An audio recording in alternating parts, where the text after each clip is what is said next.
I'll call the meeting to order. This is a special open meeting of Quesnel City Council with one purpose.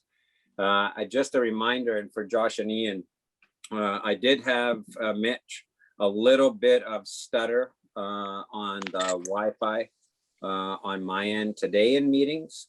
It seems to be stable now, but Josh and Ian, if I drop off, the procedure will be Mitch as acting mayor takes over as the chair, and I'll just dial back in. I won't try to get back in on the Zoom, because then we start farting around whether I'm in or on, right? So we've got that process in place, so don't sweat it if for some reason it starts freezing up. I'll just dial in. With that in mind, I do recognize that we meet on the traditional territory of the LHTAKO DENE Nation. We have one item on the agenda, a motion to approve the agenda. Councillor Runge, so moved. Councillor Goulet, second. Anyone opposed? Seeing none. No minutes. And the delegation tonight, we have Josh and Ian here, and maybe Josh, you could do the introductions of your relative positions, and then the floor is yours. I'm going to suggest, sorry, because you guys are going to take the screen over, right? Yes. Yeah, so council will hold questions until the end of the presentation. So if you can note them. And Ria, I think just because the presentation is going to be taken over, I won't see all of the screens on my end anyway. So depending on your own bandwidth, etc., if you want to turn your video off during the presentation, do so. But once the presentation is over, please all come back on again once we get the screen back. Okay, so go ahead, Josh. Okay, so thank you, Council Mayor. So I'm Josh Pressey. I'm the district manager for the Quesnel Natural Resource District, part of the Ministry of Forests, Lands, Natural Resource Operations, and Rural Development. Ian Hanna is one of my resource managers here working with me. And Ian has been taking a bit of a lead on the forest landscape planning pilot that we have in the Quesnel TSA, part of the Quesnel Natural Resource District. And so I think what we want to do today is just have a bit of a conversation of what is forest landscape planning, how is it different going forward from the old process under Forest Range Practices Act to what is it going to look like under the new Forest Range Practices Act. What are all the steps for involvement, and what's the transition we're going through, and how can you guys be involved? And so hopefully, so we had actually designed the presentation to actually have questions all the way through there, Bob. Yeah, but I think it's just once you take the screen over, like I said, I won't be able to see. Okay. So if there's a pause for questions and you want to do it that way, you'll just have to give us the screen back. Okay. Because the way it'll work for me on an electronic, I'll have to see all counselors, or it doesn't work, right? So okay, maybe what we'll try to do is, Ian, because we only have 10 slides. At the end of each slide, we'll pause and you can take back the control and see if there's any questions, and then we'll continue on. And council members can use, I guess, feel free to use the hands up on this go around too, because this is less formal. So feel free to use the hands up and I can catch that sooner than. Okay, go ahead, Justin. Okay, and so Ian, the floor is yours. You can, if you want to pull up the presentation and to go through it. All right.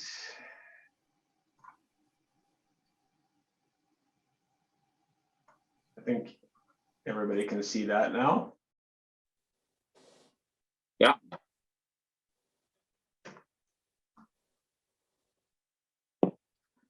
Okay. So yeah, Quesnel is embarking on a pilot process called forest landscape planning. And so I guess out of today's meeting, I've been doing various different types of projects with Aaron and Lacey on landscape resiliency, trying to support the think tank work and some of the fiber availability and opportunities. And so as I guess from that perspective, also from the perspective of the city pursuing a community forest agreement right now, I just want people on the call today to think about what your involvement should be in this process going forward. I'll set out a bit of the structure and how we're doing our work, how we're we're collaborating with our partners, and then we just want to get an understanding of what the city's involvement looks like. We are pretty early on in the process, and we can talk a bit about that later on, but where the city fit into this process, from a perspective of supporting, economic diversity and so on within the community, wildfire risk reduction and community protection, and from the community forest perspective as well. So keep those things in mind, and kind of at the end, and you don't have to have an answer today, but just want to get a sense of what that involvement looks like. So yeah, a bit of the history. Maybe 2 to 3 years ago, Aaron and myself, along with a number of other people, started in the wake of the mountain pine beetle in 2017 and 2018 wildfires, started looking at the impacts that's had on the land base, and identifying a need to manage towards a resilient land base that provides more certainty, more economic certainty for all values, not just timber, but wildlife, recreation, and so on, wildfire risk reduction as well. So how do we manage towards a really resilient land base? And following that, obviously we've had meetings and kind of set up some structures to move that forward, but identify the need to do a broader land management strategy that identified and prioritizing the land base and set out what the priorities were for managing. So we started down the process of developing a land management strategy, and then consequently, based on the interests and all the parties coming together, the collaborative approach and process and interest in doing this type of work, Quesnel was identified, or put her hand up, and was identified as a area to be a forest landscape planning pilot, which is setting out the legislation legislation changes that we expect to be coming out soon on how to support the legislative changes, and then how do we work together to work towards implementing that on the land base. So that's the purpose of our pilot, is to demonstrate that it can be done. Oops.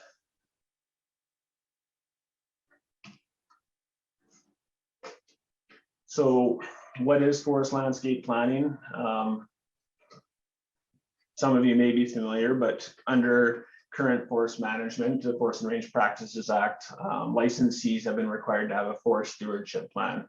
And over the last 15 to 20 years, it's been the licensee's responsibility to manage the land base.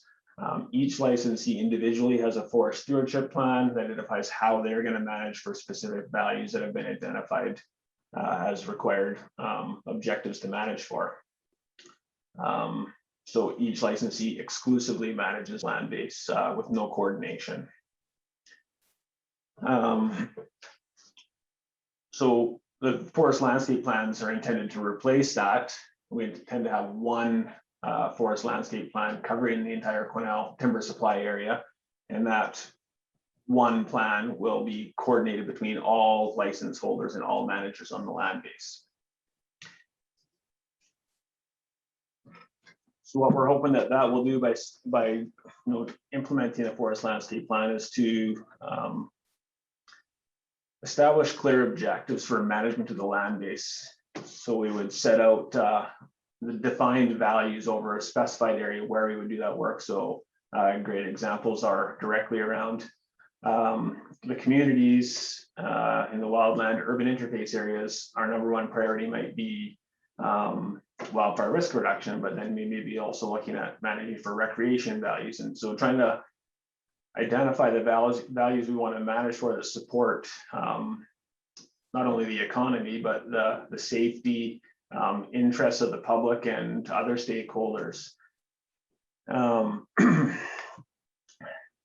what forest landscape planning process does is put the planning process back into government's hands versus industry taking a lead on that, and government take a more collaborative approach in developing and implementing a plan that meets the broader needs of the community, and it's not necessarily focused on just timber objectives, which we have seen licensees doing over the last 20 years, and we've obviously had a need to ramp up timber production in the wake of the mountain pine beetle. But now we're seeing greater pressures on other values on the land base, and we need to start managing for those in a more collaborative way, and we need to start managing for other values and other economic opportunities as well. So the best way to do that is collaboratively. So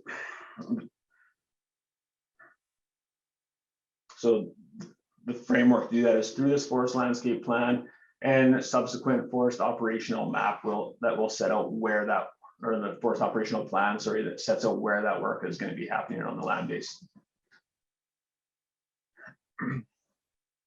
So forest landscape planning will include measurable outcomes that will support, not only production of timber on the land base, but also other local, local community values. So it's specific to the Quesnel area and what's in the best interest of the local Quesnel area and communities. So doing that collaboratively helps us set that out, and it helps localize that plan. We want to manage the health of the forest, the resiliency of the forest in a changing climate. So what are the outcomes we want to have on the land base, manage towards those outcomes, and that ultimately is a resilient land base that we want to see that provides that long-term certainty for not only the economy, but the users on the land base as well.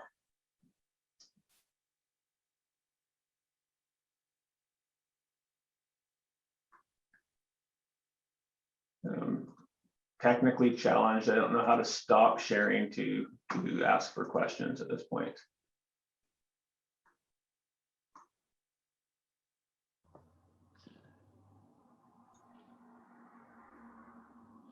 We might just be able to ask if anybody has questions.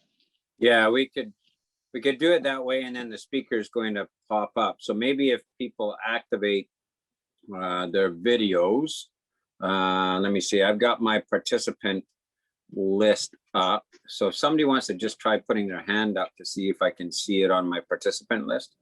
No, the other hand, the hand online. Okay, never mind. Maybe what we can do is just jump in. Go ahead, Scott. No, I'm good. I just wanted to put my hand up online. Okay, Councillor Vic was noting that he'd like to speak, Mayor. go ahead, Councillor Vic. I'm turning the meeting over to Ria now, but go ahead, Councillor Vic. I actually didn't, but you know what? I do have a question. I don't know how Ria saw me, but we'll deal with that in a sec. When you talk about local community values, what do you referring to, like recreational values, or can you elaborate on what that means? Yeah, I think that could be it. It's what's in the best interest of the community. So obviously forest industry is the backbone of the economy here. So that's probably an interest of the local community, is ensuring that forestry can continue to operate in the area, but also directly around the community. How do we look at other opportunities? Is there range? How do we diversify our economy? Is there range opportunities? And then if so, if that's a priority and we want to manage for those things, where do we provide those opportunities? Where do we manage the land base for those values? Is it recreation? Is it community safety? Is it managing emergency egress corridors and directly around the wildland urban interface areas? So it's just getting the input to identify what do we want to be managing for. Yeah, so I just add to that, Councillor Mitch. What we're trying to do is making sure that the community is involved in natural resource management. The natural resource management is not led by someone down in Victoria or someone somewhere else outside of this area, but trying to make sure it's very localized to, if we're going to be involved, we need to see the benefit and the balancing that goes on there. Maybe either Josh or Ian, you could do a kind of a counterpoint to the current forest stewardship plans, because most communities felt that they were then out of the picture, First Nations out of the picture. They were kind of an internal dynamic. They're supposed to be consulted on, but they were kind of an internal dynamic to the companies, and they were for specific operating areas or whatnot. This contrast between where we're at with forest stewardship plans to this more comprehensive approach. You got that, Ian? Yeah, I can take it. Yeah, forest stewardship plans, like I say, were individually done by licensees, and they had certain objectives they had to try to meet for managing for other values. But obviously, the number one objective of a licensee is to provide fiber to their milling facilities. And so timber has been their number one objective, and that's the value they managed for. That's the way it was set up, and that was the intention of it. So that's how they managed. But they built these complex plans, a 200-page document that they would then consult to, no community input, but other stakeholders, guide outfitters, trappers, range tenure holders, as well as First Nations. Get this 200 and some page document, and they have 60 days to respond to it. They have no idea how it was built, what it was put into it, what the considerations were. And it's really hard to read unless you're actually a technical expert in forestry to understand what the document is trying to say. So it was really meaningless consultation. It didn't actually incorporate other values and interests. Like, there were certain things that were raised 20, nearly 30 years ago under the Caribou Chilcotin land use plan that says, these are the values you have to manage for on the land base, but it's not super specific on how you manage for them. So licensees might not be fully meeting the intent of those values and interests that were identified. They've said, okay, well, we're doing these things to address these, but we're really still focusing on the management of timber and maximizing our production of timber and removal of timber from the land base. Yeah, thanks for that, Ian. And I think the other thing for council as well, that this whole idea of taking this landscape approach and managing for a set of values, of which one is timber. In the dialogue that we've had with West Fraser, for example, who was helping us in our think tank process to push for this, the chief forester for West Fraser, Jeff Mycock, was challenged by the deputy minister to the premier about, well, if you take this kind of approach, then you're going to be taking a bit of a hit in the timber. And Jeff's response was, at least there'll be some timber, because if we continue to just manage for timber, we know that the land base just keeps getting blown out. You have to actually manage for resiliency. You have to manage for climate impacts, and then extract timber where it makes sense in your management scheme, rather than flipping it on its head and saying, we're managing for timber and we hope like hell everything else works out. So it's really flipping the idea of forest management on its head, and actually managing for the forest values and then extracting the timber from that. Yeah, thanks for that, Mayor Bob. Can I jump in? Yeah. Go ahead. Just a quick question. So yeah, I get it as far as the planning and stuff, but I'm assuming that this would speak to like the flipping of licenses as well. There would have to be some kind of a dialogue before you flip the licenses over as well. Is that included in this? With respect to like a licensee selling a license to someone else? Yeah, like account for West Fraser trade-off. No, Scott. So the area that this would be done over are volume-based licenses. This would not be done over West Fraser's tree farm license, which is area-based. So as long as those companies can still realize their volume, then there's nothing to flip. I mean, the premier has announced that he plans on another take back of some kind, et cetera, to free up volume for First Nations and others. But this doesn't need that. What happens is the Ministry of Forests, in my understanding, I'd look to Ian and Josh, the Ministry of Forests would be enabling the access to the land base to realize that volume based on a more comprehensive plan.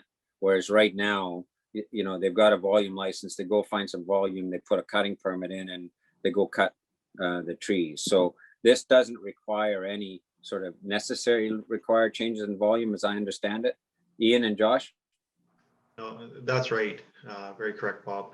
The way I explain what we're doing right now, over the last 20 years, we've been passive managers of the land base. We've said, roughly here's what we want to see at the end of it. This is what this is turning around to being active land managers of the land base with our First Nation counterparts and with significant community involvement. Thank you. That's helpful. Yeah, so as far as what areas will need these, just probably something to keep in mind too. Community forests will require to have a forest landscape plan, and TFLs and other areas, or tree farm license areas, will also require a forest landscape plan. They're not starting down those processes yet because we're still developing the legislation, and we're kind of doing these pilots to kind of show that it can be done in different areas. So Quesnel's one pilot, but there's also a pilot over top of a tree farm license on Vancouver Island, and they've picked 5 different areas in the province to say, hey, it can be done in all these areas. So area-based tenures is one of them, and that includes community forests, but it's only area-based tenures. This is landscape level planning. It can only be done on a large tract of land. So obviously, smaller areas such as woodlots are not included in this process. Mayor, have we lost you? No. Oh. No, I'm just trying to reduce the bandwidth demand. So- Can you see everybody, Rhea? Yeah. Yes, I can. Oh. Okay, super. Then, because I only see the speaker, that's it. Councillor Rudenberg has her hand up. Okay, go ahead, Lori. Thank you. I really appreciate the fact that we've been chosen for this pilot. As you said, Josh, it's about how we manage the land now instead of just for the straight tree value. It's about that bigger picture. So when we talk about it being a pilot, what kind of timeline do they give this? Because we know this isn't something that is accomplished overnight. Yeah, and so it's, I really hate that we've been identified, I don't really call it a pilot.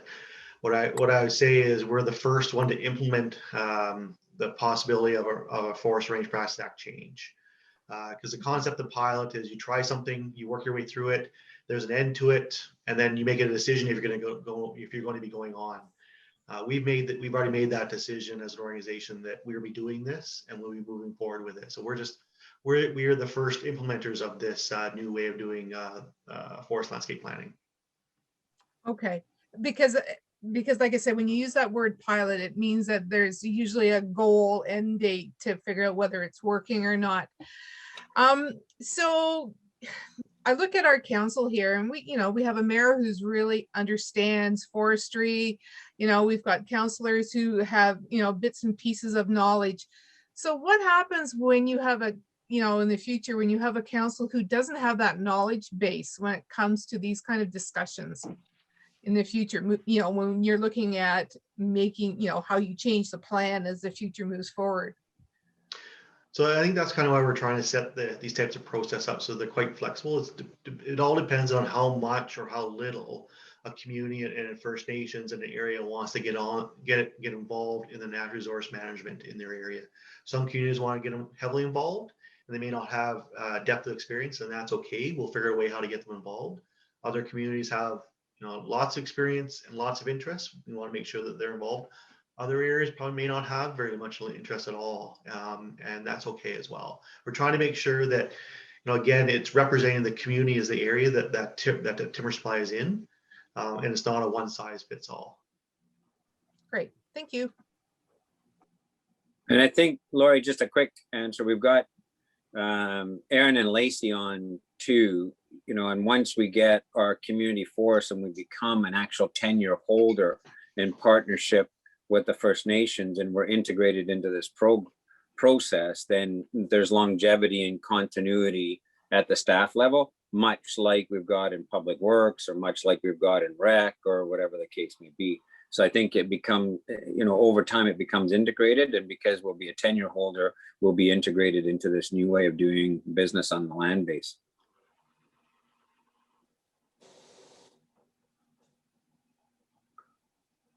Yeah. Go so ahead, it's- Ian. If it's Yeah. 24 minutes a slide, 10 slides, I'm doing the math. I'm just, Yeah, saying. no.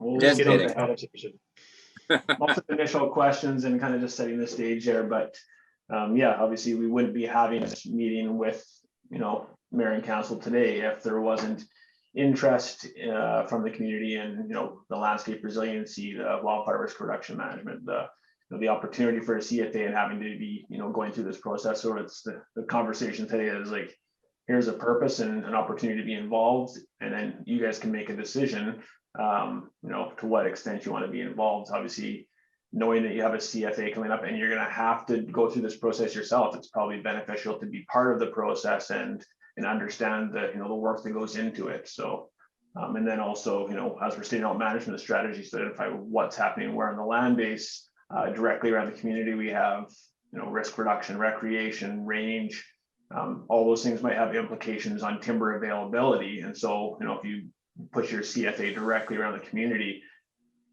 are there opportunities to do clear cuts, or you're doing special management on the entire land base? And so, that's a factor as well to consider when, doing your area selection for the CFA is how much area do we need? And it's okay if you guys want to manage for all those specific values because you're trying to meet the needs and interests of the community, but it has to be economic too. And so just doing that balancing for yourselves as well and being part of that process and understanding the, the implications of those decisions and management strategies.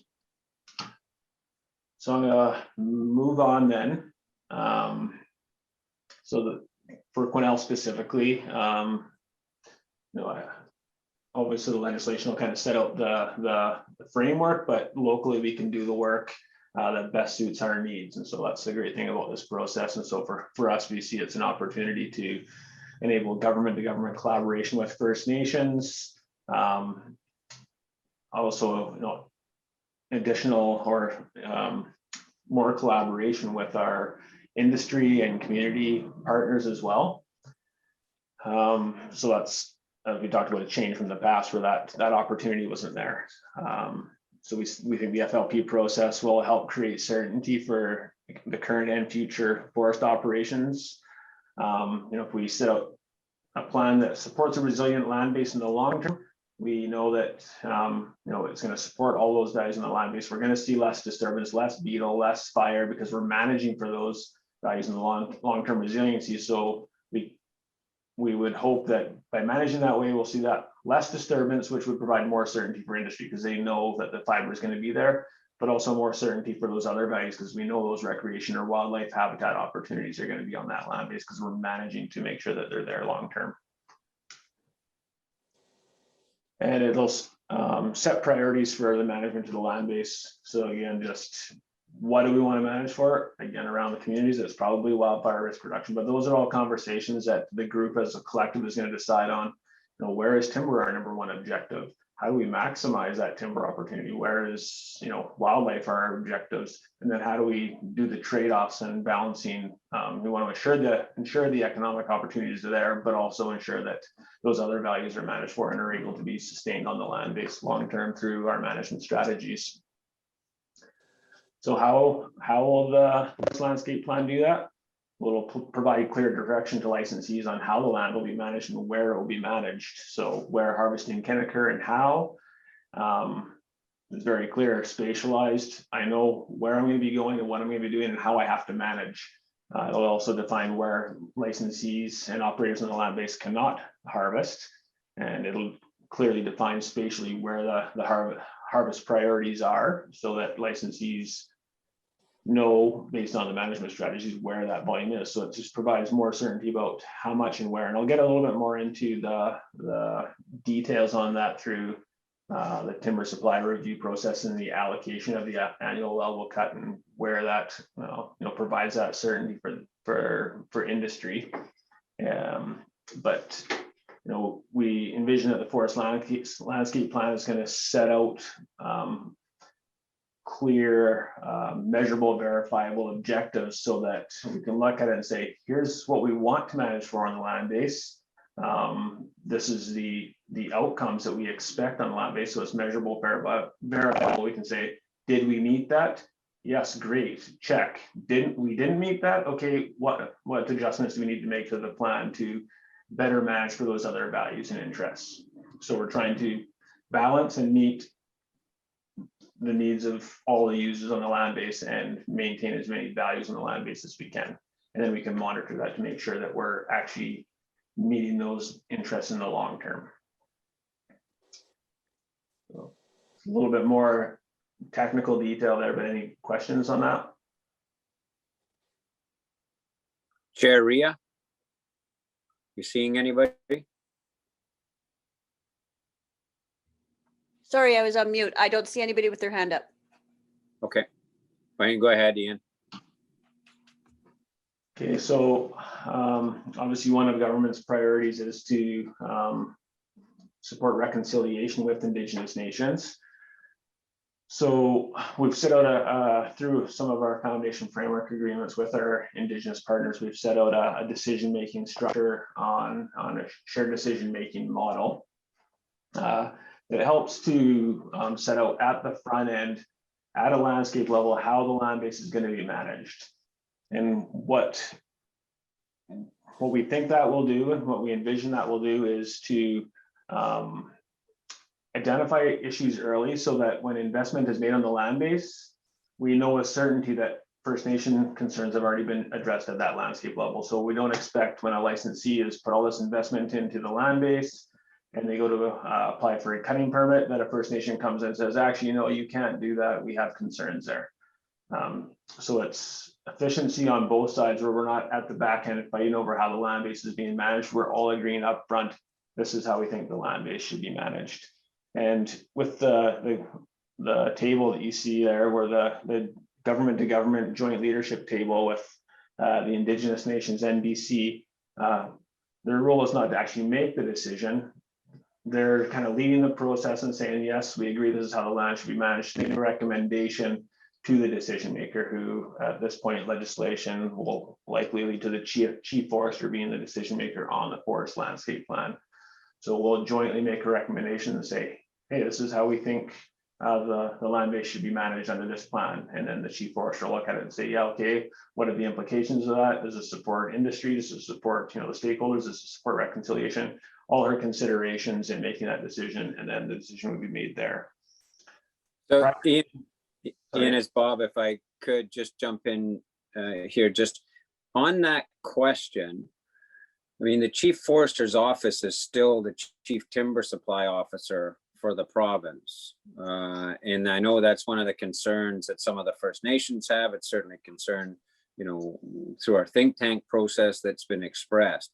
Is there a suggestion that the legislation is going to change? Because really the priority of the chief forester's office is to do timber supply reviews, not, forest landscape reviews, and to make sure that the annual allowable cut is as high as possible to keep industry whole. So do you see, either you or Josh, a bit of a shift in the thinking out of the chief forester's office? Yeah. Were you going to say something, Josh? I'll go for it there, Ian. Yeah, no, the forest landscape plan is led by the chief forester's office, and it is a priority for them going forward, recognizing that there are other values and interests and reconciliation, and all the other government objectives we're working towards, and they do balance that, or try to balance in their decision around timber supply review processes. But through this, and I will talk about timber supply review in a bit and some of the benefits of it, but and kind of some of our thought process. But Quesnel has also been identified as again, a pilot, an area to lead the way on a new way of doing the timber supply review modeling. It'll actually build in the forest landscape planning process. And I guess the word pilot really just is giving us more resources to do some initial analysis to understand the implications of the work we're doing under the forest landscape plan and how that might impact the timber supply review and timber availability. So if we want to manage the land base this way, it's going to have this impact on timber availability. And so we're definitely working on linking those two things. Yeah, and just to add to that, Mayor Simpson, kind of the way we're going about this piece is this: so the forest landscape planning process will be done at the local level, be approved at the local level, and then be endorsed by the chief forester's office. Right now, just based on the way the legislation will work.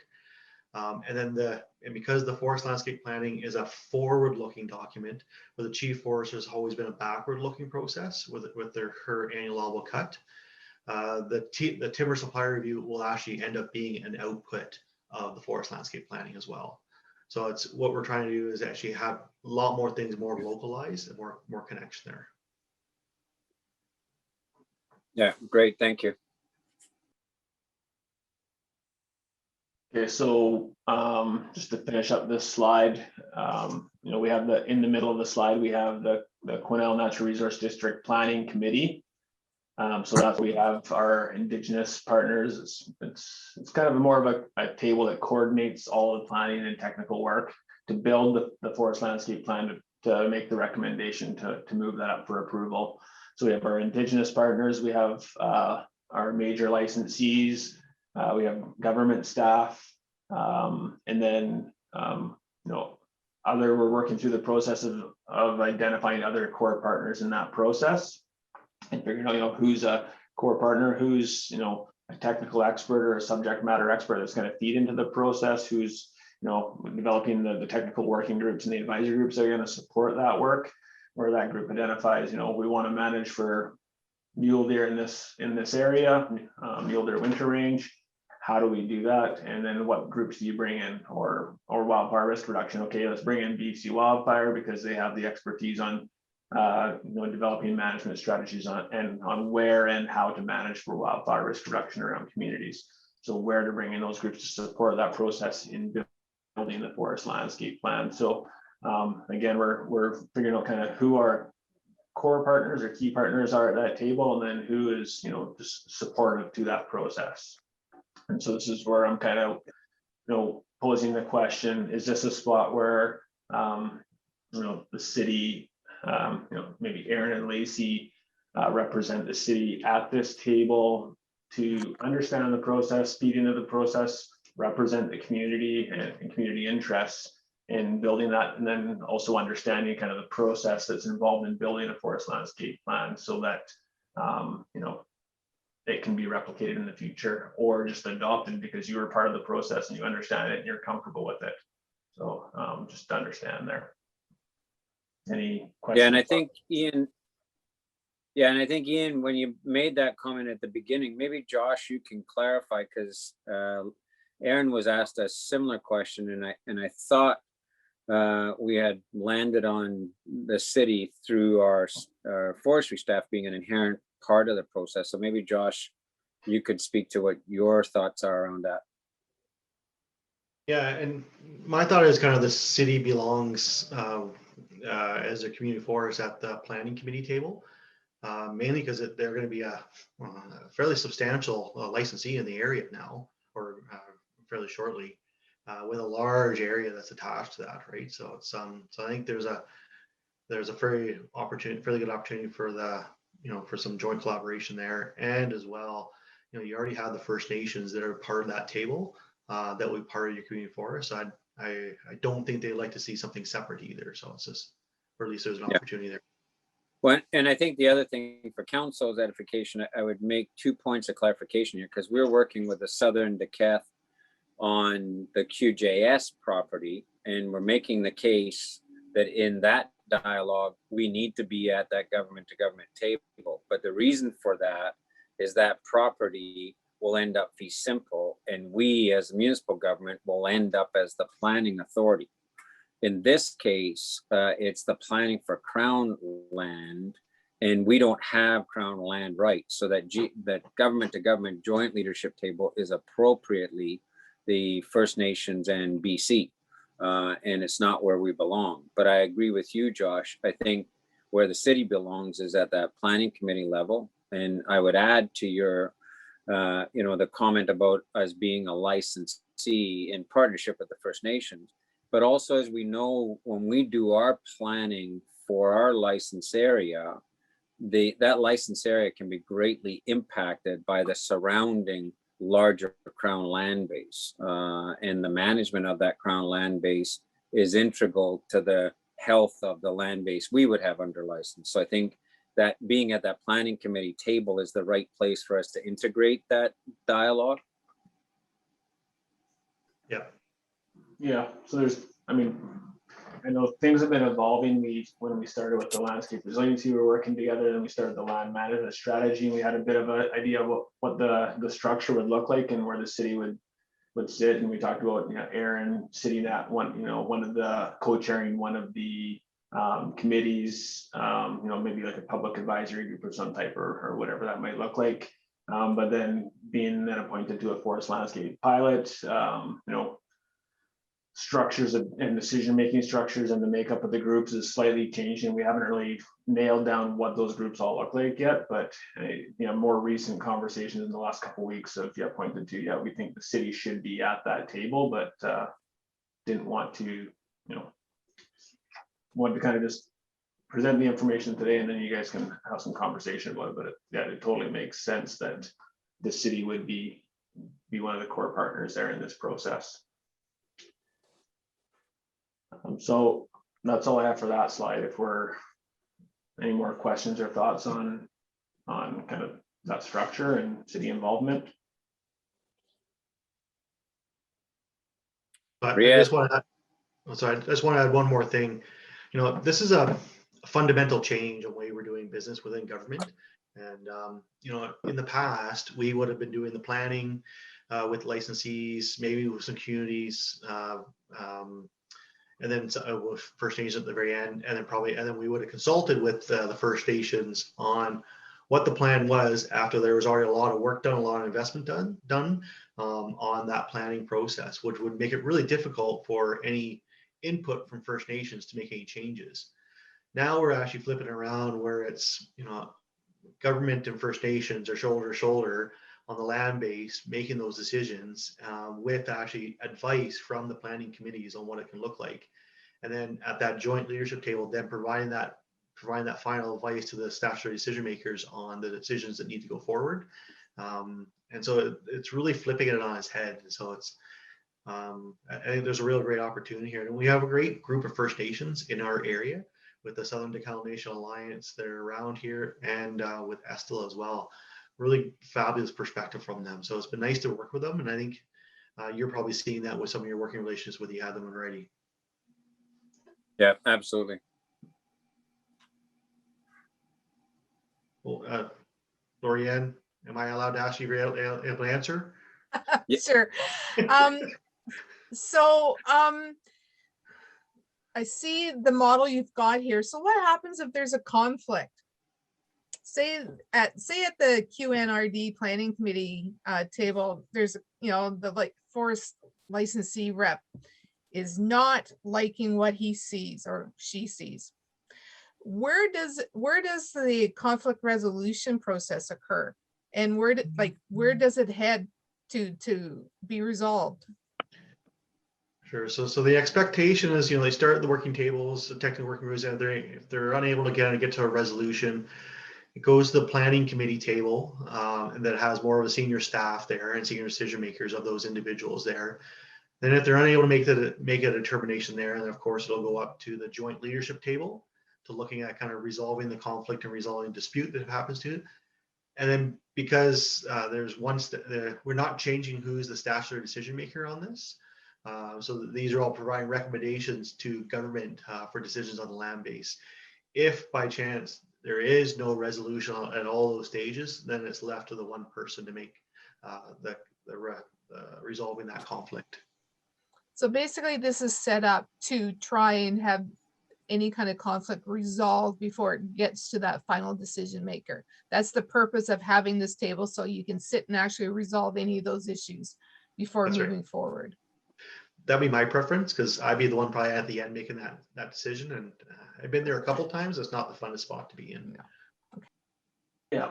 So at the start of the process, we've set out our project charter that sets out our objectives that we want to achieve through this process. So everyone's clear that yes, we want to balance, we want to manage for all these values. These are the outcomes we want to see in the process, and everybody has a stake in the game.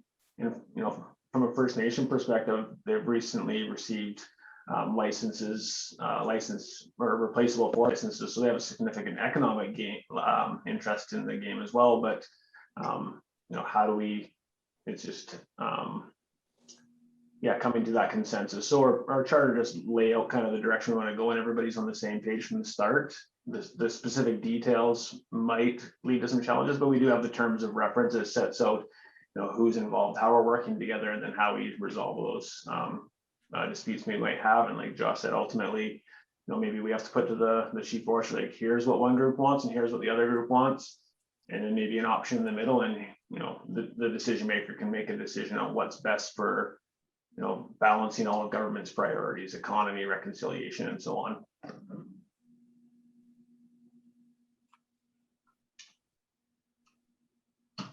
Okay, so are we good there? I don't see any hands up. Okay, so just a little bit more detail that might bore you guys, so I'll rush through this stuff fairly quick, but obviously the forest landscape plan will contain result strategies. It sets out how we manage the land base. And then we have a forest operational plan that'll identify where that work will occur. And so that's spatialized with all operators on the land base saying, here's where we're going to operate within the Quesnel timber supply area over the next 5 years is what our intent is right now. And that would be updated annually to say, okay, year one's activities have happened. We've harvested, we've done our, wildfire risk reduction activities and so on. And then we add another year on. So now for the next 5 years, this is where the work is going to happen on the land base. And then that would be our tool for consulting with First Nations, obviously, and other stakeholders. They already know how the land is being managed. Now they just need to be consulted on where that work is happening. So that really simplifies the process. It brings all licensees' plans onto one map, not only licensees, but other operators. We can coordinate the city's wildfire risk reduction work that Aaron and Lacey have been doing. And then as well as what the work that the district's doing around, specific reforestation or fire utilization opportunities or forest health activities and those types of things. So it's all on the map of what's happening in our area. The last, 2 points are probably not relevant here. But obviously, that's a in a perfect world, that's the process. That's just year by year, you update the plan and consult on it and move on. But obviously there's challenges that come up. And so we're just building in some flexibility because you might see, a mountain pine beetle or a fir beetle outbreak or a wildfire hits and you have to address, fiber utilization and other opportunities. So there's some flexibility built into the process too. I don't know, there's probably no specific questions on that one. No hands up. Okay, so the timber supply review, like I said, Quesnel has just recently gone through an apportionment decision and redetermination of timber availability on the land base, and so we're again now starting through that process. But like Josh was saying, well, the purpose of the forest landscape plan is to set out how the land is being managed, and then that will determine timber availability. So we have an opportunity to do some modeling to understand the implications of the management strategies we set on the land base and understand the implications that might have on the timber availability. And it's the forward-looking piece where okay, here's how we want to manage the land base and the outcomes we want to see. So what types of opportunities does that provide for timber availability? So not looking back at historically, this is what's been done, or this is what's currently on the land base right now and managing towards that. We're managing towards the future and forecasting out what that opportunity is. And then the other piece we see is, with the forest landscape plan and the forest operational plan being spatialized, there's an opportunity to spatialize the timber supply review so that licensees aren't just told, hey, there's 2.6 million cubic meters out there, go find it. Now we're actually going to spatialize and say, here's where the opportunities are. And I think, still work to happen on this, but obviously we want to identify where there's sawlog opportunities versus fiber opportunities. Like right now it's 2.6 million cubic meters, but is that all sawlog? And if we can say, well, 1.3 is sawlog and 1.3 is fiber opportunities. Okay, great. Where's the sawlog and where's the fiber? And now that we know there's fiber there, it's probably not economic to just go after it, but how do we price that to help bring that fiber to facilities, and what type of investment will we see in the community if we know that there's fiber on the land base that's available, and who's going to invest in obviously pellet and pulp and so on can't necessarily afford to bring it, but can we afford to bring it or to price it so that we can get it to those facilities? Or are there new investments that might come up because they know, hey, there's certainty on the land base right there, and we know that that fiber is available. So it's just providing more certainty about what's actually available on the land base. And then the last point there is just, it's looking forward. I had already talked to that point. So And Ian, it's Bob again. So for council's edification, because again, is you know, if you've got a background in this, you kind of get how big the scope of change is in this. And one of the concerns people are going to have is, you know, what does this look like for our major licensees, for the West Frasers and Tolkors and even CNC with their nominal license. But this shift on timber supply review, and I'm, you know, I'm pretty excited that we're doing it in conjunction with the landscape level planning and moving these two together. For council's edification, it was our dissatisfaction with the last timber supply review in AAC and the weaknesses in it that caused us to actually begin the think tank process and to try and have different conversations. And this approach to timber supply review is exactly what was talked about in our first think tank process up at the college, of that more forward-looking, you know, more based on management strategies than pure timber. But from a licensee perspective, the combination of the landscape planning and this approach, where you're actually spatializing whether you've got saw log or whether you've got fiber, as a licensee, you know, I'd be saying about time, because they're the ones currently, in order to get a cutting permit, have to do so much work with the First Nations. They have to do so much work going out and actually finding, you know, where is the volume. In some cases, that, you know, some non-replaceable licensees had licenses where they couldn't find the volume in an economic way, if nothing else. So, you know, this is a fundamental shift that has pretty strong potential positive implications for the volume-based license holders too, and creates efficiencies that, for the long-term health of the forest sector and manufacturers, I think it has huge potential. So, you know, I think it's pretty exciting to see us shift in this direction. Yeah, and we're certainly hearing support from industry on this approach. Like, you know, they're expected to find 2.6 million, struggling to find 2.6 million because their target is saw log. So, you know, we might reduce their overall level cut down to, you know, 1.3 million in saw log, but at least they know that they have the certainty to say, yes, for our business planning going forward, we know this is what we have and what we're going to get, and that's what we're going to continue to manage our business towards and invest in.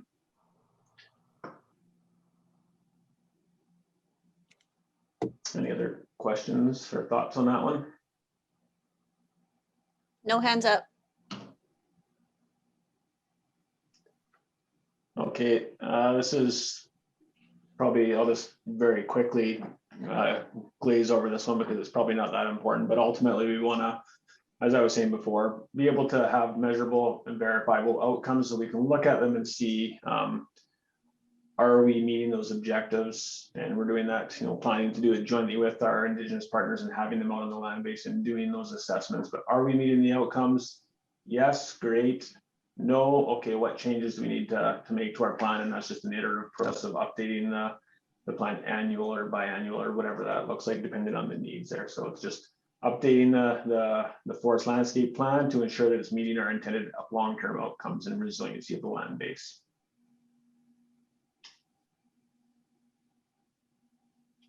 No hands up. Okay. And yeah, linkages again, it's just, you know, talking about trying to incorporate a lot of the work that's already been happening out there, and we don't want to reinvent the wheel on a lot of stuff. And there's, you know, licensees have done a pretty good job of trying to manage and meet expectations. So we probably have a pretty good foundation in Quesnel of, you know, a starting point and the work that between government and industry to develop a forest stewardship plan that, you know, I think greatly meets the needs of you know, the stakeholders on the land base, but doesn't meet all of them. So we probably have a good foundation to get this process started, which will help speed up the timelines. But there's still a lot of work on the land base that's been going on, and it's about you know, bringing all of those separate initiatives together. You know, we have caribou recovery or herd planning and recovery work happening exclusively from, you know, moose management exclusively from road management activities. So how do we kind of stop managing in isolation and bring all of those objectives together and manage for them jointly? So it's just, you know, flagging that there's a lot of work happening in there, and it's about bringing all that work together and managing it as one versus in isolation. So yeah, where we're at in the process right now is we've really just are in the process of establishing. We just had our second meeting, and it's really just establishing the planning committee and setting the stage for moving forward. There's, you know, we've done a questionnaire. The city did a very thorough questionnaire, and so we're just compiling all of the questionnaires that we got from, you know, all the different stakeholders and partners, First Nations, industry, community, and all the other stakeholders across land base and internal government folks as well. So we're in the process of compiling all the interests and values that folks think that should be managed from the land base, and you know, obviously in the process as well of just getting First Nations to review and finalize and sign off on our project charters and in terms of reference about what our outcomes are and how we're going to achieve that together.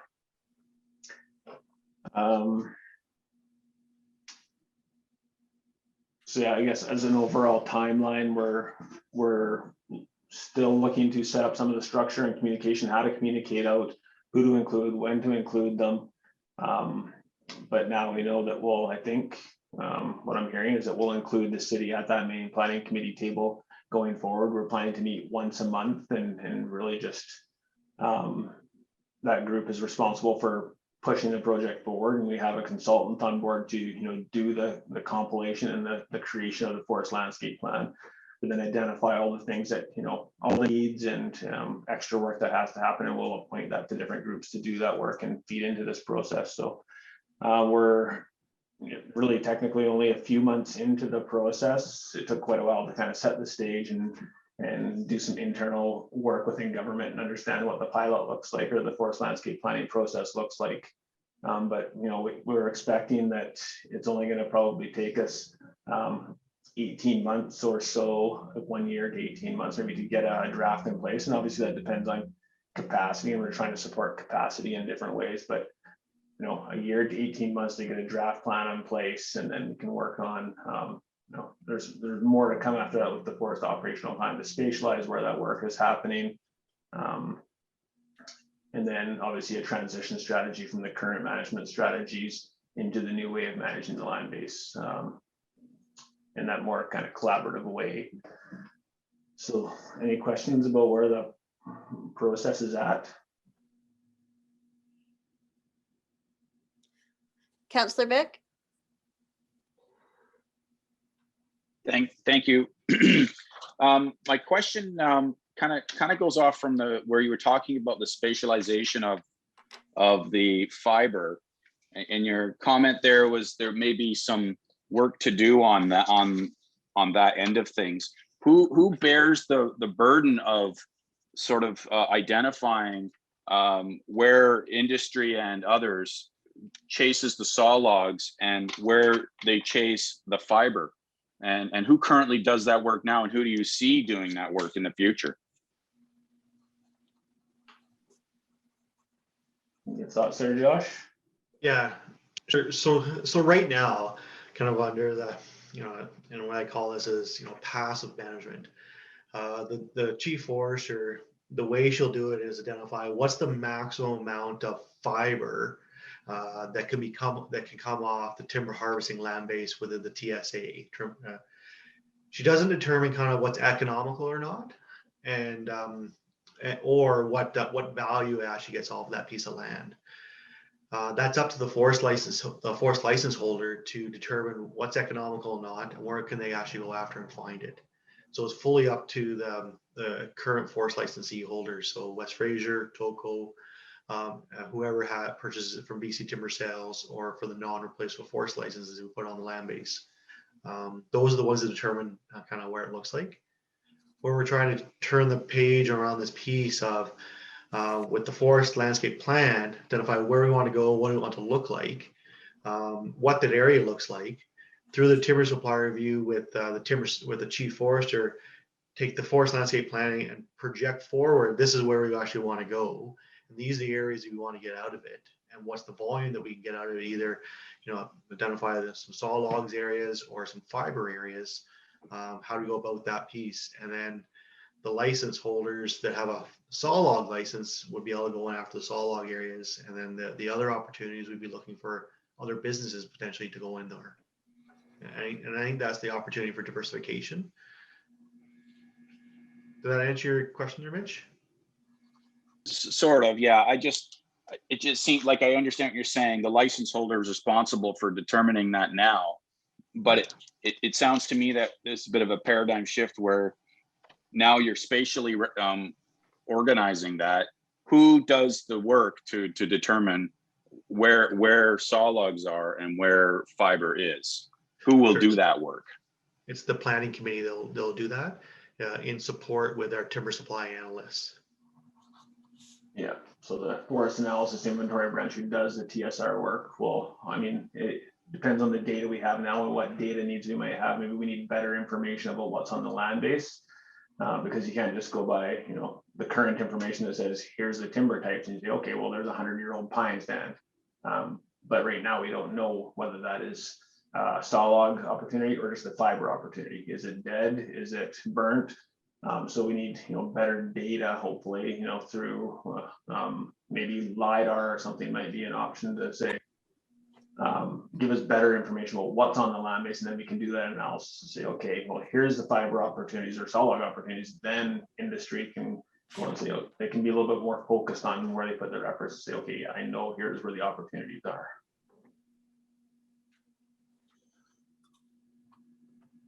Yeah, and Mitch, I think, you know, your question is a critical question. I was on the committee, legislative committee, looking at the new bioeconomy, and one of the conversations we had, and Ian and Josh now talk about saw log and fiber, and prior to that committee, annual allowable cuts were saw log. We never actually looked at fiber. It was kind of saw log, and everything else was waste, except if somebody could figure out something to do with it, and then the ministry would put a price on it, right? So that idea of saw log and fiber is kind of where we're at just now. But we are working with Northern Trust on the possibility of getting a better data set. Like, so we've got some value that through our forestry innovation process can help hopefully bring some value to the data. And what happened during the mountain pine beetle piece is illustrative and is kind of moving government in this direction, is they kept trying to issue licenses to deal with the mountain pine beetle, to deal with the waste and the accumulating waste problem and everything else.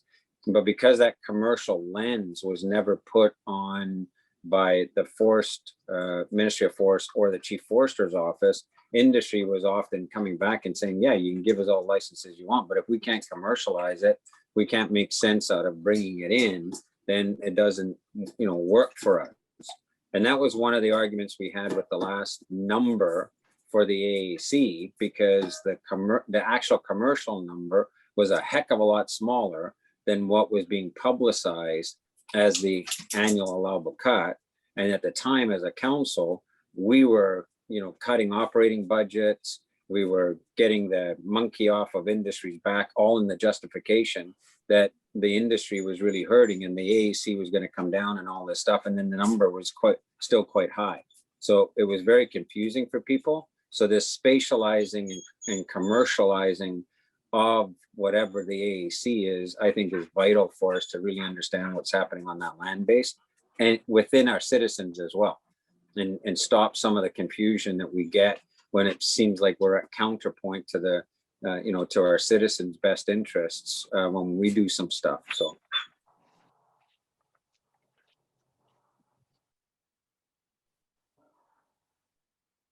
Any other question? Go ahead, Martin. I can see everybody now. Back on, thank you. I have a question. I'm not sure if it actually fits in here, but my question is, going forward, let's say that in a worst case scenario, we don't find Quesnel being a place where we want to cut logs, but we have a timber supply, and now the decisions are made locally, but the fiber goes externally. Is that like, because that's all, I'm always scared. For me, it's a fear of, I want to keep things kind of in our local area, and I know that there's exchanges of wood and all that type of stuff, that's fine, but, we still want to have employment in this area ultimately. And is this met anywhere here? Is this just totally off on the wrong place there? So that's a tenuring process. And so, about 20 years ago, there was an apportionment process where the timber that was harvested in the area were required to be milled in the same area. That was removed for the legislation requirements of a forest license in about 2003. So, there's no requirement right now to do that, but there is an extra cost for them to truck the logs certain down the way. And as well, I think the more communities get involved in the planning and the involvement of the resiliency of the ecosystem and the harvesting side of it, the more you have a power as a collective to say we want to see economic returns out of utilizing the natural resources in the area. So I think doing these types of processes gives you some of that power back. Maybe not the authority, but gives you the power. But I think, Martin, there's another process underway, and it's what the Premier has announced with respect to the take back and various other things, and getting more volume into First Nations hands and everything else. So that whole kind of tenure process, volume allocation, etc., is running parallel to this, I guess, Josh, and in terms of what's going to happen with who gets access to timber. And if the First Nations get access to timber, then again, the kind of partnership we have with our local First Nations and the dialogue we're having about local manufacturing of that positions us quite well around that. Whereas in other locations, quite frankly, on the coast, the so-called Great Bear Rainforest, most of the First Nations there are the largest log exporters in the province of British Columbia. They're cashing out their forests because that's the only options available to them. Nobody did any work around the manufacturing. So if you're going to give them the licenses, what are you going to do with it? So they're exporting the logs. So, we have to watch carefully and keep the dialogue going about, changing the license structure, changing who has the volume doesn't necessarily change your dynamics. Look at Clearwater, for example. They don't have a mill anymore in that area. All their wood is moving out. Mackenzie could potentially be ending up in that situation as well. So our think tank process of what needs to happen on the landscape for ecological resiliency, long-term timber and fiber supply, we're walking it forward, and Lacey's main job is walking it forward. So what do we need to do to reinvent manufacturing so we can keep capitalizing on that timber and that fiber and keep getting those jobs so that we become the place that timber and fiber is coming to.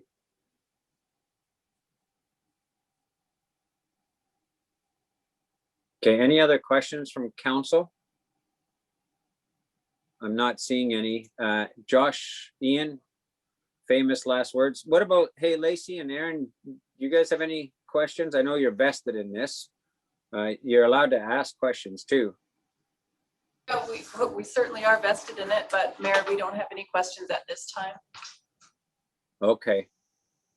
Okay. Ian, Josh, last words? Go for it. So for me, I'm just excited about kind of where we're going with this. This is, living in a smaller community that's supported by natural resources. This is a great way to do business as the manager of natural resources. How do we do this as a collective for the betterment of all, not just for a selected few? So it's, this is how we have a stable economy in the area and a stable community and environment community going in the future. I mean, this is exciting. Ian? Yeah, no, that's good. I think just the collaborative process is setting us up as a community to have ownership of this process, and we're all in it together. So I think aside from, I think there's community benefits to being collaborative in these processes, and I think over the last 2 years we've done a lot of work with pulling the groups together and having these conversations. And we had a meeting today where there's Indigenous partners and licensees, and nobody's arguing, nobody's trying to prove their points. Everybody's on the same page, and we're all trying to work towards the same goals. And so I think as a whole that has community benefits, and just looking forward to the work that gets done here and the outcomes of it. So seeing nothing from council, on behalf of council, and our team here, I do think, we as a council need to recognize, Josh, your leadership on this and your team. Ian is one of a number of team members that you've got that are grabbing this and running with it. And, I think that's positioned us very well. I know you do a lot of work, Josh, down in Victoria. You do a lot of work with the senior management team. And while our think tank process kind of made people think about Quesnel, if we didn't have the kind of leadership that we've gotten from our district office to buy in and for us to work collaboratively together, I don't think we'd be in as strong a position as we are just now. So it's very much appreciated, and it's going to be lurchy, it's going to be interesting, and there'll be a lot of head scratching, but we're on the path, and I think it's a really exciting and it's the right path. Yeah, thank you. I agree. So, okay, thanks. So seeing no further questions, anybody got anything else on the agenda that they see that they want to do, like announcements or questions or anything like that? Seeing none, I'm going to go straight to motion to adjourn. Can I have hands up for that, please? Councillor Elliott, Councillor Runge, anyone opposed? Seeing none. Thank you very much, Ian and Josh, for spending some time with us. Thanks, staff, for being here tonight. Take care and journey on.